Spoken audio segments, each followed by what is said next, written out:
দর্শক বন্ধুরা, ভিভোর ওয়াই সিরিজের নতুন একটি স্মার্টফোন ইন্ডিয়ার বাজারে অলরেডি লঞ্চ হয়ে গিয়েছে, ভিভো Y30 5G।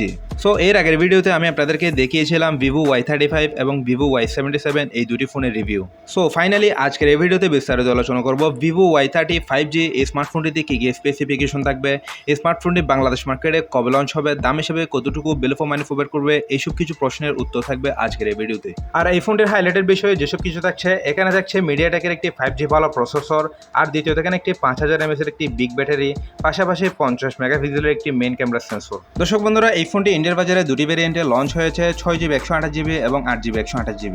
তো যারা কিনা 20 থেকে 22,000 টাকা বাজেট সেগমেন্টের ভালো একটি 5G গেমিং ফোন নিতে চান, তারা অবশ্যই এই ভিডিওটি শেষ পর্যন্ত দেখবেন।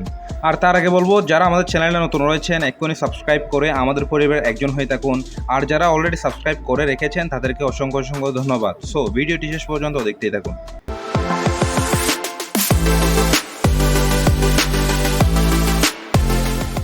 সর্বপ্রথম এই স্মার্টফোনটির লুক আর বিল কোয়ালিটি নিয়ে যদি কথা বলি, এই স্মার্টফোনটির রিয়ার প্যানেলটি যথেষ্ট প্রিমিয়াম লুকসের একটি ডিজাইন। অবশ্যই এই ফোনটির রিয়ার প্যানেলটি দেখতে ভিভো Y35 এবং Y77 এই দুটি ফোনের মতোই দেখতেই, তবুও এই ফোনটির রিয়ার প্যানেলটি যথেষ্ট গুড লুকিং এর একটি ডিজাইন। এই ফোনটির রিয়ার প্যানেলে থাকছে দুইটি ক্যামেরা মডিউল, পাশাপাশি রয়েছে একটি ডুয়াল এলইডি ফ্ল্যাশ লাইট এবং তার নিচের অংশে রয়েছে ভিভোর ব্র্যান্ডিং। ফোনটির বডি এবং ফ্রেম ম্যাটেরিয়ালে ব্যবহার করা হয়েছে পলিকার্বনেটের, যেটি একটি প্লাস্টিক বডি তৈরি। এই ফোনটির ওজন রাখা হয়েছে 193 গ্রাম, খুবই স্লিম হালকা পাতলা একটি ফোন, যার কারণে এক হাতে খুব ভালোভাবে ব্যবহার করা যাবে। এর সিকিউরিটি সিস্টেম হিসেবে থাকছে সাইড মাউন্টেড ফিঙ্গারপ্রিন্ট সেন্সর, যেটি খুবই ফাস্ট এবং অ্যাকুরেট বলে জানা গিয়েছে। ফোনটির ফুটস এন্ড বাটন হিসেবে থাকছে power button, volume rocker, speaker guild এবং USB Type-C 3.0 এবং 3.5mm হেডফোন জ্যাক। ফোনটির আরেকটি ভালো ব্যবহার হচ্ছে এই ফোনটিতে দুটি সিম কার্ড স্লট ব্যবহার করা যাবে, পাশাপাশি এক্সটার্নাল মেমোরি কার্ডও ব্যবহার করা যাবে। আপনি চাইলে আপনার ফোনের স্টোরেজটাও ইচ্ছা মতন বাড়িয়ে নিতে পারেন। তো দর্শক বন্ধুরা, ওভারঅল সব কিছু মিলিয়ে এই স্মার্টফোনটির লুক আর বিল কোয়ালিটি আমার কাছে যথেষ্ট ভালোই লেগেছে। আপনাদের কাছে কেমন লেগেছে অবশ্যই কমেন্ট বক্সে কমেন্ট করে জানাবেন, কারণ দিন শেষে আপনার মতামত আমার কাছে অনেক বেশি দামি। এইবারে কথা বলা যাক এই ফোনটির ডিসপ্লে সেকশনে। ফোনটির সামনের সাইডটিতে আসলে দেখা যায় খুবই সুন্দর 6.5 ইঞ্চির একটি IPS LCD ডিসপ্লে, যেটি কিনা HD+ রেজুলেশনের এবং 270 ppi ডেন্সিটি। এর ডিসপ্লেটি অবশ্যই রেগুলার রিফ্রেশ রেটের একটি ডিসপ্লে, তবুও ফোনটির বাজেট বিবেচনা হিসেব করে এখানে আমরা 90 Hz রিফ্রেশ রেটের ডিসপ্লে আশা করেছিলাম। তবে এখানে আরেকটি জিনিসের আশা করেছিলাম, ফুল HD+ রেজুলেশনের ডিসপ্লে হলে আরেকটু ভালোই হতো।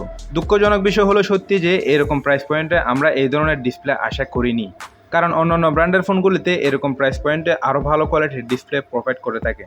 সো এক কথায় বলতে গেলে এর ডিসপ্লে সেকশনে দুটি জিনিসই কমতি রয়েছে, এক হলো 90 Hz রিফ্রেশ রেট, দ্বিতীয়ত হলো ফুল HD+ রেজুলেশনের ডিসপ্লে।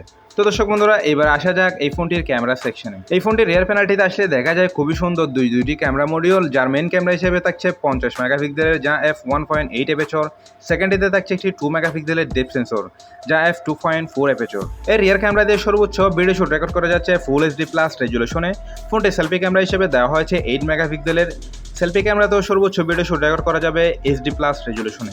দর্শক বন্ধুরা, এই ফোনটির ক্যামেরা পারফরমেন্স কেমন হবে? দর্শক বন্ধুরা, আমরা অনেকেই জানি ভিভো ফোনের ক্যামেরা পারফরমেন্স কেমন হয়ে থাকে। সো ওভারঅল এখানে 50 মেগাপিক্সেলের মেন ক্যামেরা সেন্সরটি ফটো কোয়ালিটি ভালোভাবে অপটিমাইজ করা যাবে।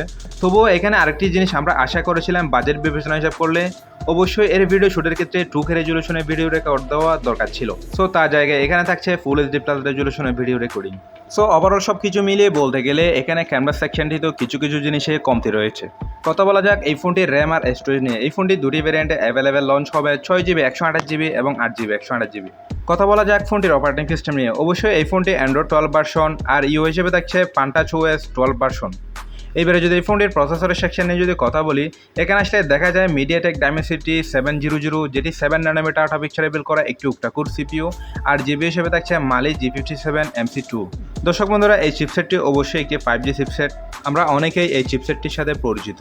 তো দর্শক বন্ধুরা, এই ফোনটির গেমিং পারফরমেন্স কেমন হবে? আমি বলবো এখানে PUBG, Free Fire, Ashpal 9, Call of Duty এই ধরনের গেমগুলো অনায়াসে হাই সেটিংসে খেলতে পারবেন, কোনো ধরনের ল্যাগস বা ফ্যান্ডম লক্ষ্য করবেন না, এটি আমি শিওর হয়ে বললাম। আর যারা নিত্য প্রয়োজনীয় multitasking, video editing, photo editing এই ধরনের কাজ করে থাকেন, তারা অনায়াসে করতে পারবেন, কোনো ধরনের সমস্যা ফেস করতে হবে না। সো এই ফোনটিতে সবচেয়ে বেশি নজর দেওয়া হয়েছে এই ফোনটির প্রসেসরের সেকশনে। অবশ্যই এখানে একটি 5G চিপসেট ব্যবহার করছে, এটি ভালো দিক। আর বাজেট বিবেচনা হিসাব করলে এর প্রসেসরের সেকশনটি ইজিলি মেনে নেওয়া যায়। এবার আসা যাক এই ফোনটির ব্যাটারি সেকশনে। এখানে আসলে দেখা যায় 5000 mAh এর একটি বিগ ব্যাটারির সাথে 18 ওয়াটের একটি ফাস্ট চার্জার।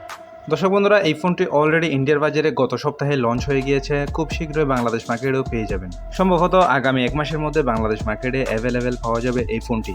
দর্শক বন্ধুরা, এই ফোনটি ইন্ডিয়ান মার্কেটে এর বেস ভেরিয়েন্টের দাম রাখা হয়েছে 17,990 রুপি, যেটি বাংলাদেশি টাকায় কনভার্ট করলে দেখা যায় 20 থেকে 21,000 টাকার আশেপাশে থাকবে। তবে দামটা একটু কম বেশি হতে পারে, কারণ বর্তমানে বাংলাদেশে ডলারের রেটটা অনেকটাই বাড়তি। তো দর্শক বন্ধুরা, 20 থেকে 21,000 টাকা বাজেট সেগমেন্টের এই ফোনের ভালো এবং খারাপ দিকগুলো নিয়ে যদি আরেকবার কথা বলি, প্রথমত আমি বলবো এই ফোনটি যথেষ্ট গুড লুকিং এর একটি ডিজাইনের ফোন। দ্বিতীয়ত, এখানে একটি 5G গেমারদের জন্য ভালো প্রসেসর অফার করছে এই ফোনে। তৃতীয়ত, এখানে একটি পাওয়ারফুল 5000 mAh এর বিগ ব্যাটারিও দেওয়া হয়েছে। তো বন্ধুরা, এগুলো ছিল ভালো দিক। এবারে যদি খারাপ দিকগুলো নিয়ে যদি কথা বলি, প্রথমে আমি বলবো এর ডিসপ্লে কোয়ালিটি একদমই নর্মালি করা হয়েছে, কারণ এরকম ডিসপ্লে কোয়ালিটি 10 থেকে 11,000 টাকা বাজেটের ফোনগুলিতেও ব্যবহার করে থাকে। দ্বিতীয় খারাপ দিক হলো এর ক্যামেরা কোয়ালিটি। চাইলে এখানে 2K রেজলিউশনের ভিডিও রেকর্ডটিও দেওয়া যেত। আমরা অন্যান্য ব্র্যান্ডের ফোনগুলিতে দেখেছি 20,000 টাকা বাজেট সেগমেন্টের ফোনগুলোতেও 4K রেকর্ডের ফাংশনটি দেওয়া থাকে। সো তার জায়গায় এর ক্যামেরার কোয়ালিটিতে থাকছে HD+ রেজলিউশনের ভিডিও রেকর্ডিং। দর্শক বন্ধুরা, বাজেট বিবেচনা করলে এই ফোনটি আপনার জন্য কেমন হবে? সো আমি বলবো, আপনারা যদি দুটি জিনিস ছাড় দিতে পারেন তাহলে অবশ্যই এই ফোনটি চুজ করতে পারেন। প্রথমত হলো এর ডিসপ্লে কোয়ালিটি, দ্বিতীয়ত হলো এর ক্যামেরা সেকশনটি। সো আমি আপনাদেরকে সাজেস্ট করতে পারি Vivo Y30 5G এই ফোনটি এই বাজেট সেগমেন্টে না নিয়ে Vivo Y35 এই ফোনটি অবশ্যই চুজ করতে পারেন, কারণ Y30 চেয়ে Y35টা আরেকটু ভালো করা হয়েছে এখানে। আর যারা এখনো পর্যন্ত Vivo Y35 এর রিভিউ দেখেননি, আমাদের চ্যানেলে ভিডিওটি দেওয়া রয়েছে, ডিসক্রিপশন বক্সে লিঙ্ক দেওয়া থাকবে, চাইলে সেখান থেকে দেখে নিতে পারেন। আর যারা কিনা 20 থেকে 22,000 টাকা বাজেট সেগমেন্টের ভিভোর একটি ভালো ফোন নিতে চান, Vivo Y35 ওই ভিডিওটি দেখলে আপনাদের অনেকটাই হেল্পফুল হবে। আই হোপ এই স্মার্টফোনটি সম্পর্কে আমি আপনাদেরকে বিস্তারিত এক্সপ্লেন করতে পেরেছি। এরপরেও যদি কোনো কিছু জানার থাকে অবশ্যই কমেন্ট বক্সে কমেন্ট করে জানাবেন। সো ভিডিওটি যদি সত্যি ভালো লাগে থাকে তাহলে অবশ্যই একটি লাইক করবেন। আর যারা আমাদের চ্যানেলে নতুন রয়েছেন, এখনই সাবস্ক্রাইব করে আমাদের পরিবারের একজন হয়ে থাকবেন। তো আপনার একটি সাবস্ক্রাইব আমাকে করতে পারেন নিত্য নতুন আপকামিং স্মার্টফোনের ভিডিও বানাতে সহায়তা করে। সো দেখা হবে নতুন একটি ভিডিওতে। সবাই ভালো থাকবেন, সুস্থ থাকবেন। আল্লাহ হাফেজ।